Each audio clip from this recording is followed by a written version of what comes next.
안녕하세요. 그러면 오늘의 수업 한번 시작해 보도록 하겠습니다. 오늘 배워볼 것은 생물의 진화인데요. 먼저 수업에 앞서서 수업 열기 활동을 진행할 겁니다. 다들 앞에 있는 이 QR코드 보이시죠? 이 QR코드에 들어가서 질문이 있을 텐데 그 질문에 대한 답을 한번 써주시도록 하면 감사하겠습니다. 네. 네, 그러면 이제 거의 다 작성하셨나요? 네. 한번 작성한 것을 다 같이 한번 보겠습니다. 자, 여기 보면 질문으로 진화하면 생각나는 것을 이라고 물어봤는데요. 여러분들이 여러 가지 답변을 남겨주셨는데 뭐 다윈, 유전, 살아남기 이런 것도 해주셨고 핀치새 같은 동물도 써주셨는데 오늘 이렇게 배워볼 자연선택이라는 것도 써주셨네요. 그러면 한번 오늘 학습 목표를 알아보도록 합시다. 네, 오늘의 학습 목표는 자연선택으로 인한 진화의 과정을 설명할 수 있다입니다. 자, 수업에 앞서서 진화를 모른다면 자연선택에 대해서도 잘 모르겠죠? 그래서 진화가 무엇인지 한번 간단하게 발표해볼 학생 있나요? 저요. 네, 박수현 학생. 진화는 개체군의 유전적 구성이 변화하는 과정입니다. 네, 저희가 1단원에서 배웠었죠? 1단원에서 진화란 개체군의 유전적 구성이 변화하는 과정을 말하는 것이라고 배웠었어요. 그러면 진화는 어떤 과정을 통해서 이루어지는지 다른 학생이 한번 발표해 볼까요? 저요. 네, 자연 선택을 통해서 일어날 것 같습니다. 네, 아직 배우진 않았는데 잘 알고 있네요. 자연 선택이라는 과정을 통해서 저희가 진화를 일어난다고 하는데요. 그 전에 먼저 이 사람이 누군지 아는 학생 있나요? 저요. 네, 다윈인가요? 네, 맞습니다. 찰스 다윈이라는 사람인데요. 혹시 그러면 이 사람이 쓴 책 아는 사람도 있나요? 잘 모르겠어요. 이 사람이 쓴 책 중에 종의기원이라는 책이 있는데 찰스 다윈이 이 종의기원이라는 책을 통해서 자연 선택의 원리를 주장하였어요. 자, 찰스 다윈이 이 갈라파고스 제도라는 섬에 가서 한번 탐사를 진행한 적이 있었는데요. 그곳에서 이렇게 핀치새라는 새를 발견했는데 섬마다 이 새 부리의 모양이 다 다른 거예요. 잘 보면 이렇게 섬이 다 나눠져 있는 걸 볼 수 있죠. 그래서 어떤 섬에서는 이렇게 뭉툭하고 큰 부리, 어떤 섬에서는 얇고 긴 부리를 갖고 있는 이러한 섬마다의 핀치새 부리의 특성이 다르다는 것을 발견하고 이것이 어떤 진화의 과정일 거라고 생각한 다윈이 관찰과 추론을 통해서 자연 선택을 주장하였습니다. 자, 다윈이 어떠한 관찰을 통하여 자연 선택을 주장했는지 한번 알아보도록 합시다. 먼저 개체군이 섬 내에서 기하급수적인 성장을 했다는 것을 발견했고, 두 번째로 자연에서는 개체군의 크기가 기하급수적으로 계속 무한대로 늘어나는 게 아니라 어느 정도 크기 유지가 된다는 것을 발견했어요. 그 다음에 세 번째로는 자연에는 개체군이 계속 먹고 살 수 있을 만큼 자연 자원이 충분하지 않고 부족하다는 것을 발견했고, 네 번째는 개체 사이에 변이가 발생할 수 있다는 것을 발견했어요. 그리고 마지막으로 이렇게 일어난 변이들이 계속 후대로 유전이 된다는 것을 발견했습니다. 이렇게 5가지 관찰을 바탕으로 다윈은 3가지 추론을 했는데요. 이 3가지 추론이 혹시 무엇일지 한번 추측해볼 학생 있나요? 저요. 네, 개체 사이의 생존 경쟁? 네 맞아요.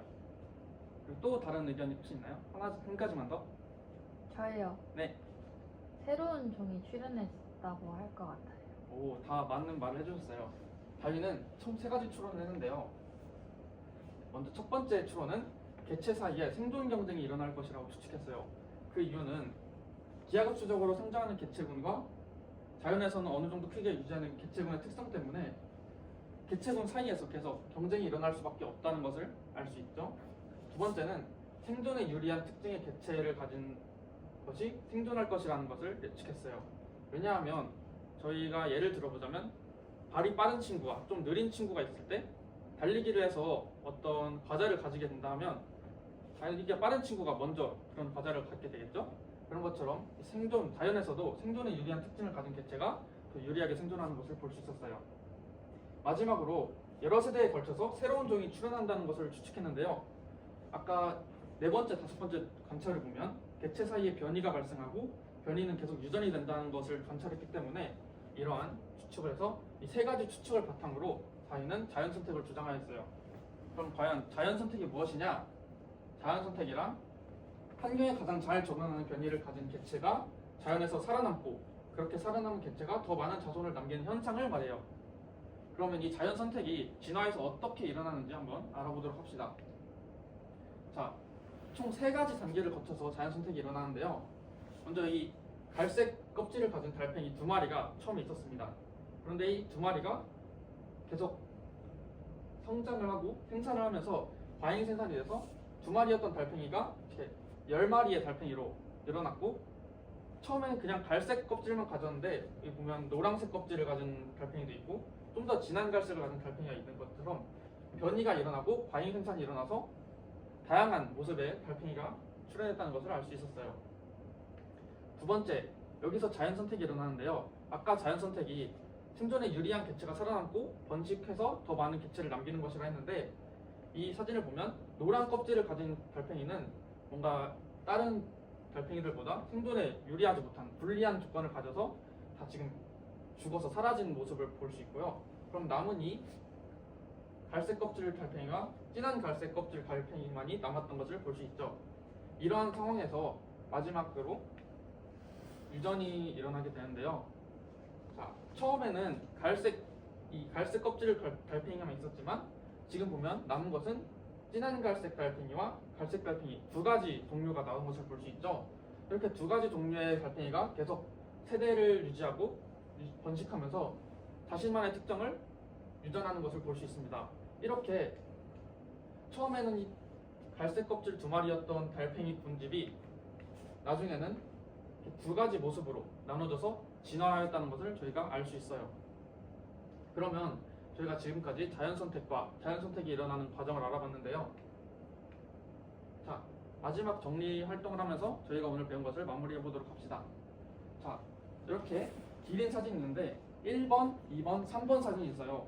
저희가 이게 순서와 상관없이 제가 막 배치를 해놨는데 이 기린의 순서를 한번 자연 선택의 과정에 따라서 배치해보고 자연 선택이 어떻게 일어나는지 설명해 볼 친구가 있나요?